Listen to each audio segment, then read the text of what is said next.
Alam mo, dapat humble ka lang. Ang yabang-yabang mo kasi kaya ka nababash. Isa pa, pilit mong ginugulo ang mga community tulad ng Indo concept. Wala naman kasi talaga. Tapos yung Raider Malaysian concept mo, tanggap naman na yan eh. Kaso, wag mo nang asamin na mananalo talaga yan sa sniper sa motor show. Yan ang katotohanan, Boss Lucio. Aray ko, okay na eh. Ang ganda na ng comment. Kala ko hindi basher, basher din pala. Humble lang daw dapat tayo. Eh kailan ba ako nagyabang? Kayo lang naman ang nayayabangan sa akin. Pilit ko daw ginugulo ang community tulad ng Indo concept. Ulitin ko, wala po akong ginugulo. Sinusunod ko nga lang po yung mga nakikita ko sa Indo. Siguro ang maganda, pumunta ka ng Indo tapos magpatayo ka ng batas doon na sabihin mo bawal gamitin ng Raider dito sa Indonesia. Para sa ganun wala na akong gawing Indo concept na Raider. Para naman sa Malaysian concept natin tulad ni kumpare, aray ko, sniper lang ba talaga ang pang Malaysian concept? Yes, oo, mas maraming choices, mas maraming pwedeng piyesang gawin pag Malaysian concept sa sniper, pero hindi sagot yon para hindi ka na mag-build ng ibang klaseng motor tulad ng Raider para sa Malaysian concept. Tigil-tigilan mo ako, Lodi. Speaking of Malaysian concept, bali-balita ako, may mababago ngayon.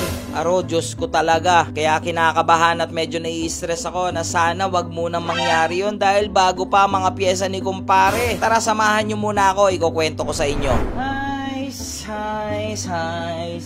So mga ka-Lucifer, meron dumating sa akin balita o source mula sa Malaysian community. May mga bagong rules, may mga pyesa na hindi kinakount, pero hindi pa ako sure kaya ayoko pang ilabas muna sa inyo ng totally sa mga Malaysian concept dyan na nanonood din. May official na mga bagong rules ng Malaysian concept ngayon. Hindi na pa pwede yung mga brand. Tapos ang masaklap niyan, boy, meron actually madaming pyesa si kumpare hindi napasok sa community. So pag na-apply na siya, wala na. Tapos sumali na tayo ng show, tikpas. Kahit ang ganda ng motor natin, boy, hindi naman nanalong overall yan kasi hindi na proper build.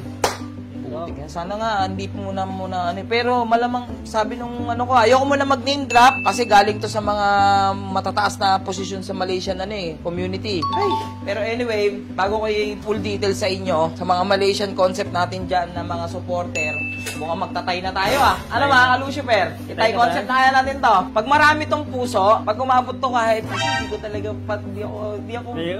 hindi ko sinasabing ayoko sa Thai concept Hindi lang talaga ako fan. Pero kung kayo naman lagi nasusunod pag umabot to ng syempre hindi ako ganoon ka mataas na pag umabot to ng 20k na puso. 20k na puso. Top Thai concept to. Promise. Legit. Hindi to magto 20k, boy. Hindi naman ako nagto 20k reacts May Shopee pala tayo. Sige, bigay na ako ng sample sa inyo. Yan. Sa mga Malaysian concept natin dyan, na mga nanonood, madaming mga alam mo yung idol kong Raider? Nagko-comment sa akin. Yung Raider FI na puti.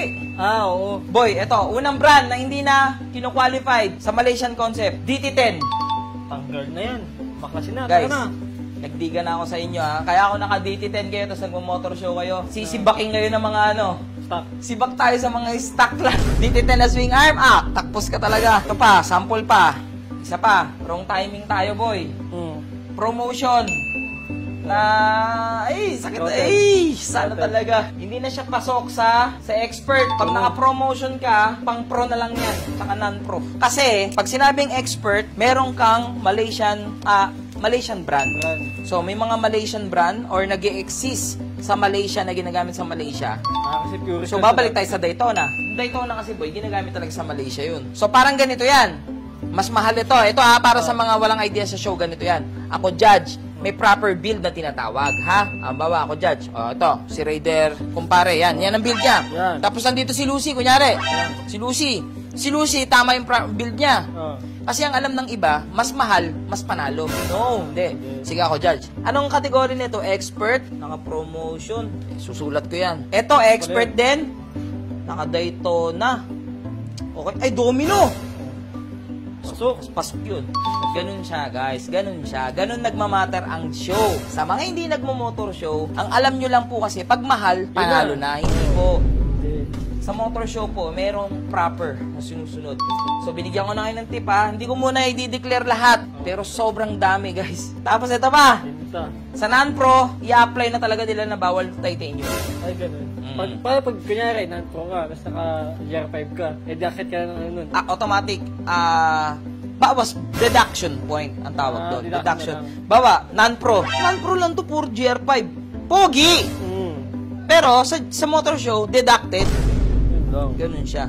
By the way guys, bumili ulit ako ng bagong tint para dito. Bumalik na yung dating itsura. Mabalik na natin yung pinaka-dating itsura ni kumpare. Ay, maangas yun, tapos may ilaw-ilaw pa sa gilid. Kaya nga eh. So habang nagkukwento ako sa inyo, yan natin to, dikit natin to. Boy, paano ngayon yan? Hindi, wala, binta talaga. X-Mod, ito, X-Mod, pasok to. Pasok sa Malaysian brand. Yan. Dyno Pro, pasok, Tobaki. Bakit? Tobaki Racing, ginagamit sa Malaysia yan, Bahi tuloy boy. Dyno Pro, automatic Dyno Pro. BRD, pinapayagan pa BRD kasi nga wala. Pero, bali-balita ko rin, mukhang gagastos na naman tayo. Bakit? May papalabas na radiator si Dyno Pro pang Raider. Ayun! Pero okay lang. Okay lang. Okay lang. Plug and play naman yun. Okay sa, baka bebeta na.